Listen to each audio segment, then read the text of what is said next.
왕이 얼마나 백성을 위해서 고뇌하고 힘들게 노력하느냐가 그 백성을 행복하게 하느냐, 그렇지 않게 하느냐의 척도가 되는 것 같습니다.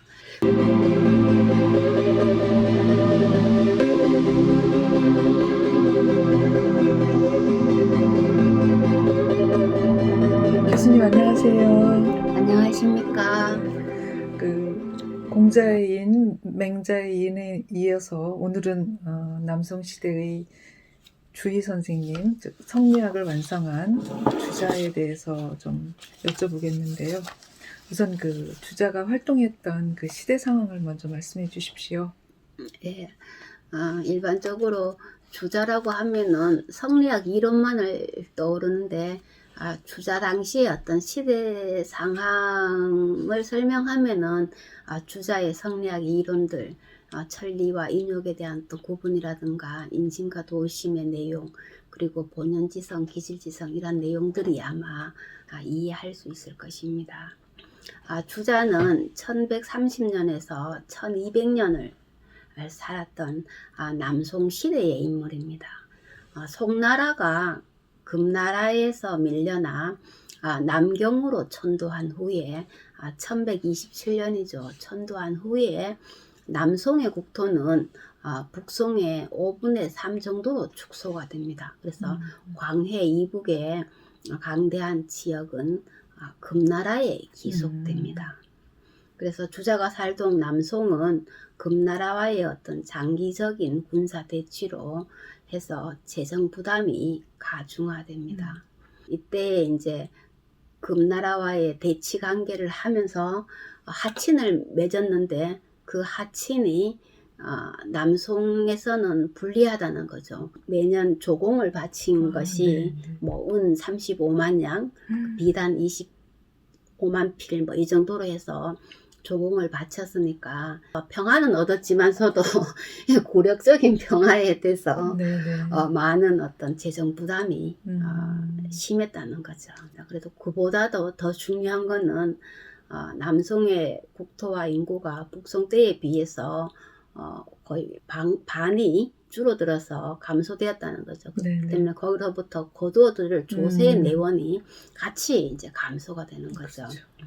이러한 재정적인 압박에도 불구하고 남송의 이제 황실의 사치가 너무 심했다는 거죠. 그리고 관료들의 부패가 북송 시대를 훨씬 능가하였다는 것입니다. 나라는 약해졌는데, 그쵸. 왕실은 더 타락하고. 그렇죠. 관료들도 더 타락하고. 네네. 예, 그랬기 때문에, 그리고 그 부족한 조세들은 결국은 땅이 50% 감소함으로 해서 줄어드는 그 조세를 어디로 넘기냐면 백성들한테 다 넘기게 되는 거죠. 그래서 부족한 조세가 백성들에게 떠넘겨짐으로써 백성들의 이제 부담이 커지게 되죠. 그래서 굶어 죽는 자들이 증가하게 되고, 그럼으로써 자연히 많은 이제 봉기가 일어납니다. 당연하겠죠. 굶어 죽는데 뭐.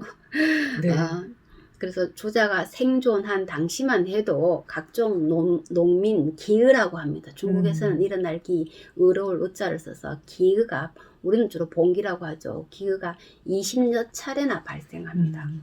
대표적인 것으로 남송 최대의 규모였던 봉기인 종상과 양요에 의한 양동호 기의가 있고, 그리고 침주의 이금 기의도 있고, 호북로의 레문정 기의, 뭐 강소로의 이읍 기의, 뭐 이렇게 해서 많은 봉기가 일어납니다. 이러한 대규모의 기 외에도 소규모의 어떤 반란들이 셀 수 없을 정도로 일어난다는 거죠. 그래서 특히 주자가 살았던 그 복건성 지역은 매년 3-4년마다 매번 3-3년마다 이제 한 번씩 농민 봉기가 반발하던 어떤 봉기의 중심지라고도 할 수 있겠습니다. 그래서 주자가 그런 어떤 상황 속에서 살았다는 것이죠. 그래서 주자는 그 장정수에게 보낸 편지에서 어떤 당시의 어떤 심각한 상황을 이제 편지로 써낸 어떤 글이 있는데, 그 글의 내용을 다는 소개를 하지 못하겠고, 요지만을 말하면은 이 주자가 1187년에 58세에 이제 공벽한 어떤 정주 고을에서 일어나는 백성들의 어떤 척박한 삶과 관리들의 어떤 무분별한 수탈을 폭로한 거고 있습니다. 그래서 더 이상 이러한 일을 방치해서는 안 되기에 주자는 지방간으로 재직 중에 상소를 올려서 당시의 어떤 참혹한 상황을 참혹한 상황 속에서 굶주리는 백성들을 진율하고 조세를 감면할 것을 이제 황제에게 청원을 합니다. 그래서 주자의 문집 보면은 그 속에는 수많은 이제 봉사, 주차 그리고 주장, 그 상소문들이 굉장히 많이 있습니다. 이런 것은 당시에 이제 남송 사회의 어떤 부패한 정치 현실에 대한 어떤 비판이 담겨 있다고 볼 수 있겠습니다. 그래서 남송의 관리들은 금나라와의 어떤 위급했던 군사적인 대치 상황에도 불구하고 북송 때보다가 훨씬 더 부패하고 타락한 모습을 보입니다. 그래서 위로는 황제를 비롯해서 고위 관료로부터 아래는 지방의 어떤 하급 관원에 이르기까지 권력을 가진 자들은 어림없이 이제 백성들을 착취하는. 그래서 백성들은 이러한 착취에서 벗어나 결국은 논밭을 버리고 도망가죠. 그렇죠. 도망갑니다. 도망가고 떠돌게 되는 거죠. 그래서 주자의 그 1188년에 황제에게 올린 무신봉사라는 그게 있습니다. 거기에 보면은 당시 남송 사회의 어떤 부패한 상황을 주자는 중병에 걸린 인체에 비유를 합니다. 그 편지 내용을 짧게 소개하면은 신이 오늘날 천하의 상황을 살펴보니 마치 인체에 중병이 들어 안으로는 심장과 복부에서부터 밖으로는 사지에까지 퍼져 터럭 하나에 이르도록 병이 들지 않은 곳이 없습니다. 이렇게 주자가 임금에게 상소를 올리는 거죠. 그래서 심장에서 비롯된 중병이 사지에서 퍼진 것처럼 남송 사회에 있던 부패가 안으로는 황실에서부터 시작하여 밖으로는 지방의 하급 관료까지 관원으로까지 확산되어 있음을 이제 주자가 지적을 한 거죠. 그래서 이제 주자는 이러한 당시 남송의 어려운 사회 상황이 황제를 비롯한 사회 각 층에 만연한 부패에서 비롯된다고 보고 어려운 사회 상황을 극복하기 위해서는 어떤 부패한 공직 윤리를 바로잡는 것이 절실하다고 생각을 합니다. 네. 특히 이제 주자는 부패한 공직 윤리를 바로잡기 위해서는 국가의 심장에 해당하는 황제의 마음을 바르게 하는 일이 무엇보다도 시급하다고 이렇게 지적을 합니다. 황제는 오늘날로 말하면은 대통령이 되는 거죠. 대통령의 역할이 중요하다는 것입니다. 그래서 주자가 얘기를 하기를 천하의 큰 근본은 폐하의 마음입니다. 이렇게 하고 임금이 마음이 바르면은 천하의 일들이 하나라도 바른 데서 나오지 않음이 없다. 그리고 임금의 마음이 바르지 않으면은 천하의 일들이 하나라도 바른 데 기인할 수 없다. 이렇게 이제 편지글을 올립니다. 결국은 황제의 마음이 바르면은 고위 관료들의 마음이 바르게 되고 고위 관료들의 마음이 바르면은 그리고 지방 하급 관료들의 관원들의 마음이 바르게 된다는 것입니다. 이것은 오늘날도 마찬가지겠죠. 네. 그 독일의 그 프리드리 2세라는 그 감자의 황제라고 그럴까요? 그분을 평하기를 늘 백성을 챙기느라 불행했던 왕이다. 불행이라는 게 개인의 사적인 불행이 아니라 자기가 행복하지 못했다는 그런 뜻이겠죠. 왕이 얼마나 백성을 위해서 고뇌하고 힘들게 노력하느냐가 그 백성을 행복하게 하느냐 그렇지 않게 하느냐의 척도가 되는 것 같습니다. 그쵸.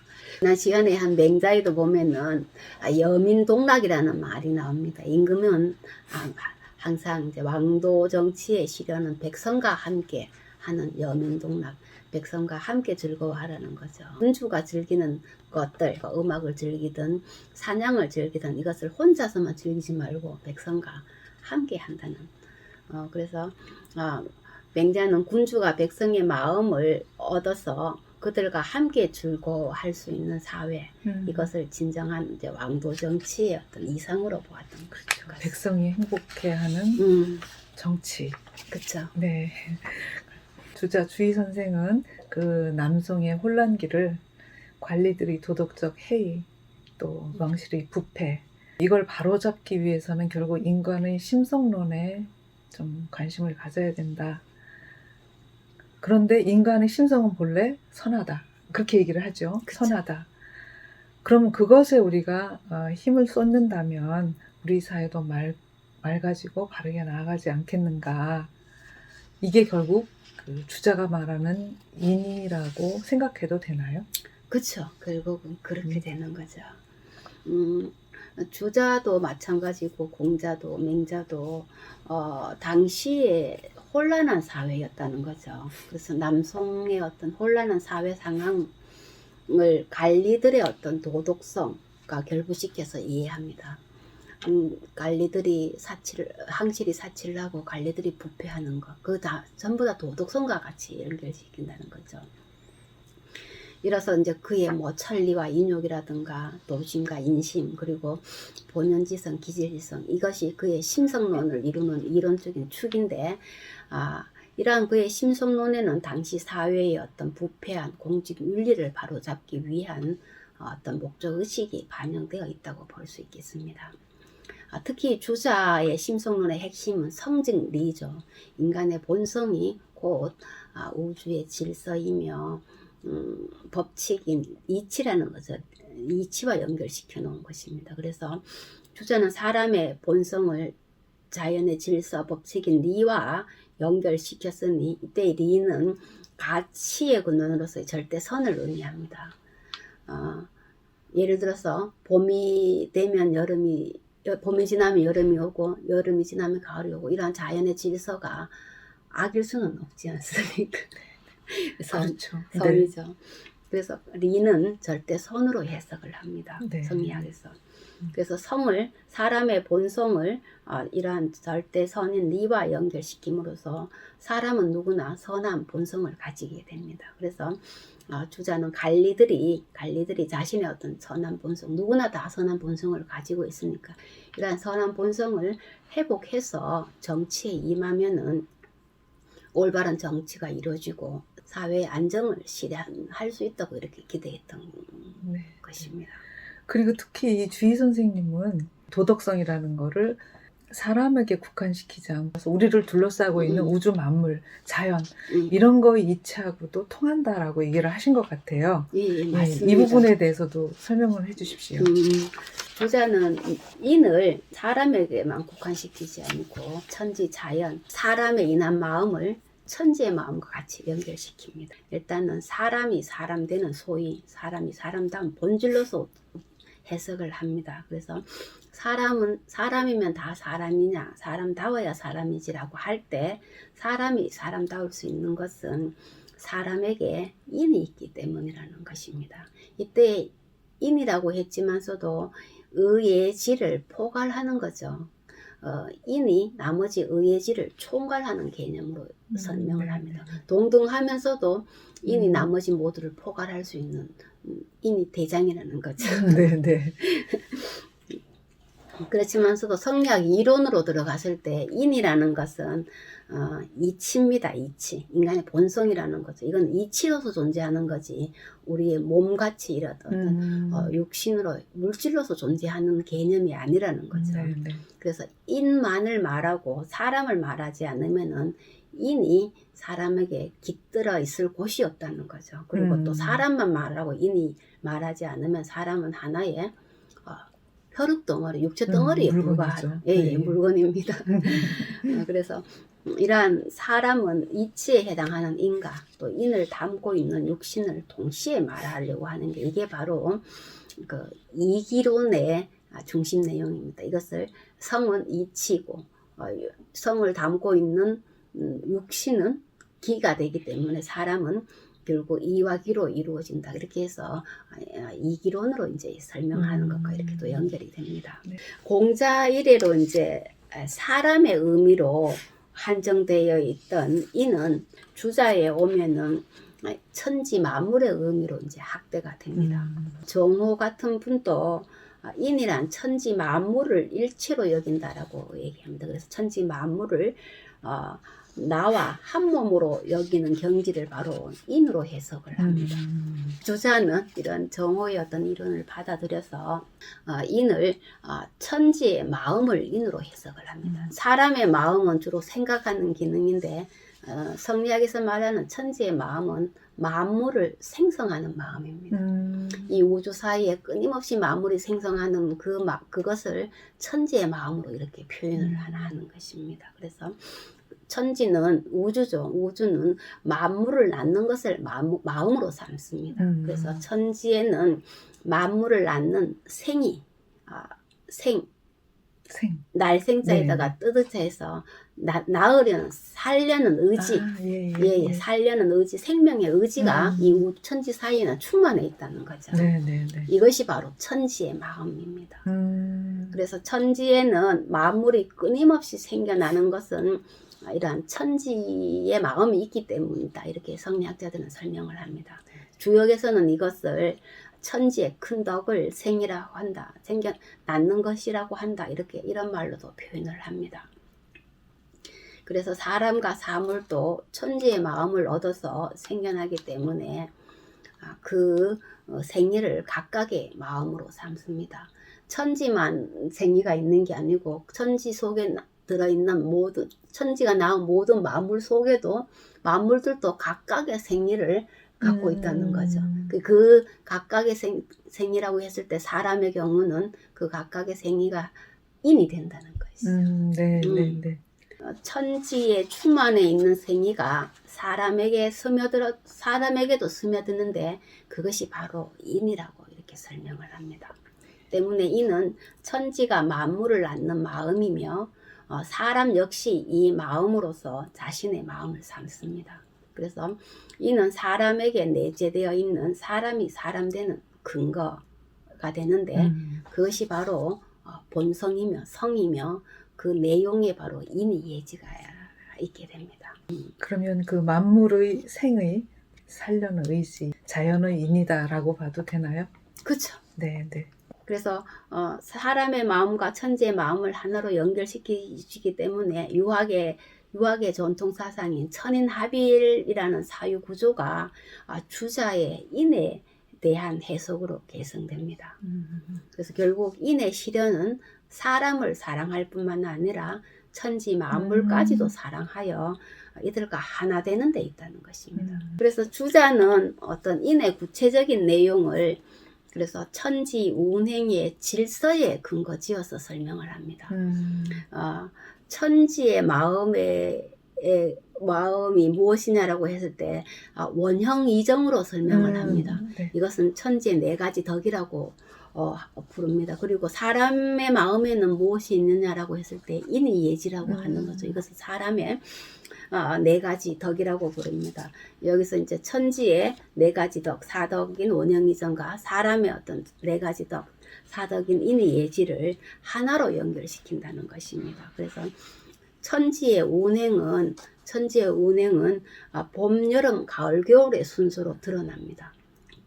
그래서 봄은 만물이 소생하는 시기이기 때문에 원형이정의 원에 해당되고, 여름은 만물이 무성하게 자라는 시기 때문에 원형이정이 할 때 형이 되는 거죠. 그리고 가을은 만물을 거두어 들이는 시기이기 때문에 원형이정 할 때 이가 되고, 겨울은 이제 만물을 저장하고 다시 봄을 준비하는 시기이기 때문에 원형이정 할 때 정으로 표현을 합니다. 또한 이것을 원형이정 말고 인의 예지로 표현을 하면은 봄은 따뜻한 기운이기 때문에 펴져서 생명을 불러일으키는 시기이기 때문에 인간의 어떤 마음인 인에 해당된다는 거죠. 인의 덕에 해당되고, 여름은 모든 만물이 자기 모습을 한껏 펼치는 것이 마치 사람이 성장하는 것과 같기 때문에 인의 예지 중에서 예의 덕에 해당한다는 것입니다. 그리고 가을은 서늘한 기운이 모든 생명을 움츠리게 하는 것이 마치 어떤 준엄한 정리를 집행하는 것과 같기 때문에 인의 예지 중에서 의의 덕에 해당한다는 것입니다. 그리고 겨울은 냉철한 기운이 감도라서 자기를 지켜야 하기 때문에 인의 예지의 어떤 지혜 덕에 해당한다는 것입니다. 그래서 봄, 여름, 가을, 겨울 그 자연의 운행의 운행을 원형 이전과 인의 예지와 이렇게 연결시켜서 이렇게 설명을 같은 이치 구조로 이루어져 있음을 이렇게 설명하는 것입니다. 그래서 천지의 질서가 원형 이정이므로 사람의 본질은 인간의 본질은 인의 예지가 되어야 된다는 것입니다. 그래서 원형 이정이 원을 모두 총괄하듯이 인의 예지에서는 인이 그 나머지 의예지를 모두 포괄한다는 것입니다. 그래서 천지의 마음인 원이 있어서 봄이 소생하는 기운은 사람의 마음에서 인이 있어서 남을 사랑하는 마음과 이렇게 간통한다고 볼 수 있겠습니다. 그래서 만물을 낳고 기르는 천지의 마음과 남을 사랑하고 이롭게 하는 어떤 사람의 인한 마음을 하나로 보는 것이죠. 이것이 바로 이제 사람의 마음이 천지의 마음과 그 구조를 같이 하는 어떤 이론적인 근거로 주자가 제시하는 것입니다. 사람에 있어서는 인의 예지의 구체적인 실현은 앞에서 맹자에서 말했듯이 축은 수호, 사양, 시비로 드러납니다. 그래서 주자는 사람이 사람 되는 본질로서 인의 예지를 천지의 작용에 근거 지어서 설명을 합니다. 그 천지의 마음에 원형 이정이 있는 것처럼 사람의 마음에는 인의 예지가 있다는 것이죠. 이것은 자연의 운행 질서를 사람의 도덕 원리로 전환하는 것입니다. 그래서 결국 자연 법칙 속에서 인간의 도덕 법칙을 연역해 낸 것입니다.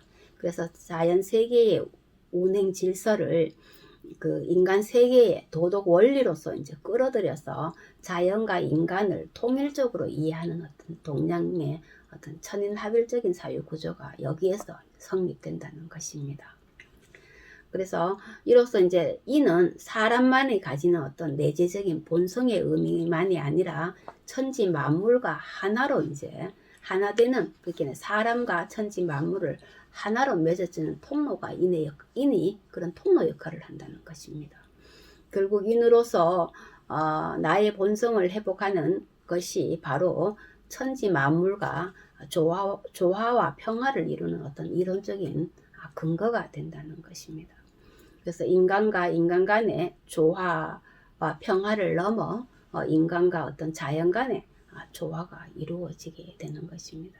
이렇게 볼 때 인에 근거하면은 오늘날의 환경 문제라든가 동물을 사랑하고 생태 문제라든가 이러한 모든 문제들이 이렇게 해결될 수 있는 어떤 단서들이 마련되지 않을까 생각합니다. 네.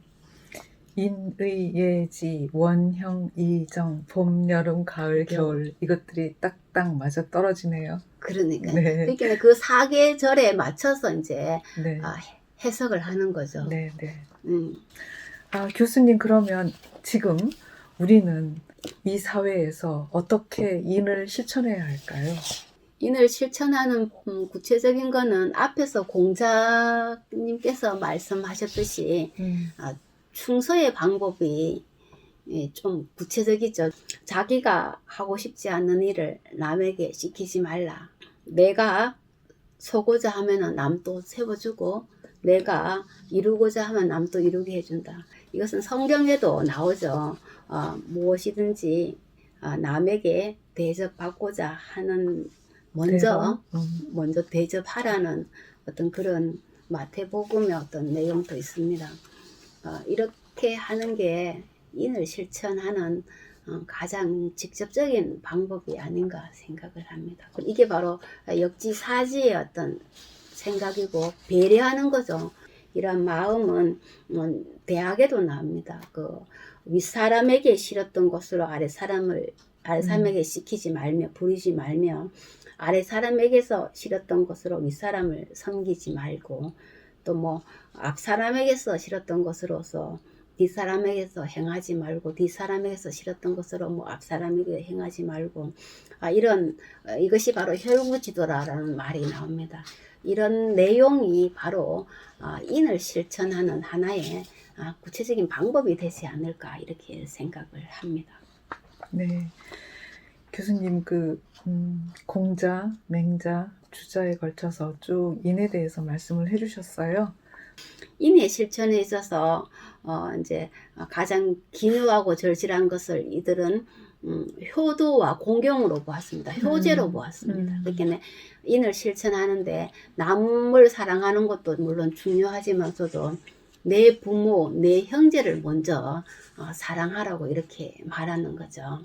그래서 주자도 인을 실천하는 공부를 논하자면은 효제는 인 가운데서 가장 기묘하고 절실한 것으로 이렇게 마땅히 힘써 근본을 세우면 인의 도리가 행해진다라고 해서 인을 실천하는 그 근본으로서는 효도와 공경을 말합니다. 공자도 마찬가지고 그렇게 그래서 그 출발점을 항상 남한테 먼저 보다가는 내 가정 가까운 데부터 가까운 데부터 실천해 나갈 것을 이들은 강조를 했던 것 같습니다. 네. 교수님 댓글 중에요. 좀 한번 말씀해 주셨으면 해서 하는 댓글이 있습니다. 조선의 주자 성리학은 지금의 주사파와 동일하며 관념에 사로잡혀 전형적인 썩은 문신 문화 교조화하여 반대파를 중상모략하는 것이 주사파와 동일하다. 전쟁, 경제, 문명, 자본주의에 있어 주자 성리학은 백전백패, 결국 조선을 스스로 멸망시켰다. 다시는 조선으로 돌아가고 싶지 않다. 라는 댓글을 달아주셨어요. 저희도 이걸 보면서 저희가 이 성리학을 다룬 것이 이런 취지는 아니었는데 이분이 이런 댓글을 달아주셔서 이 부분에 대해서 한 말씀 해주셨으면 좋겠는데 다시는 조선으로 돌아가고 싶지 않다라고 했을 때 다양한 분야가 있겠죠. 경제적인 분야가 있고 뭐 교육적인 분야가 있고 정신적인 분야가 있고 경제적인 측면만을 얘기하자면은 아마 100명은 다 조선으로 돌아가고 싶어하는 사람은 하나도 없지요. 없을 겁니다. 그렇지만서도 어떤 정신적인 유교가 성리학이 추구하던 어떤 인과 의를 강조하는 인의와 도덕성을 강조하는 어떤 그런 정신적인 측면에서는 그래도 조금 배워나가야 되지 않을까 그렇게 생각을 합니다. 지금의 성리학을 말씀드리는 이유는 성리학이 뭐 좋아서 지금 또 100% 답습하자는 의미에서 성리학을 거론하는 것은 누구나 다 아닐 겁니다. 그래서 성리학에서 배울 점을 취하자는 의미이고 그리고 또 성리학이 잘못한 거에 대해서는 그것을 반면 삼아서 두 번 다시 그런 실수를 저지르지 않고자 하기 위해서 과거의 어떤 사상을 과거의 어떤 철학을 다시 한번 끄집어내 보는 것이죠. 누구나도 조선으로 돌아가고 싶은 사람은 아마 없을 겁니다. 그런 좀 더 폭넓은 사유 구조가 필요하지 않을까라고 생각합니다. 댓글 주신 분 감사드리고요. 다른 분들도 댓글 올려주시면 부족하나마 답을 드리겠습니다. 감사합니다.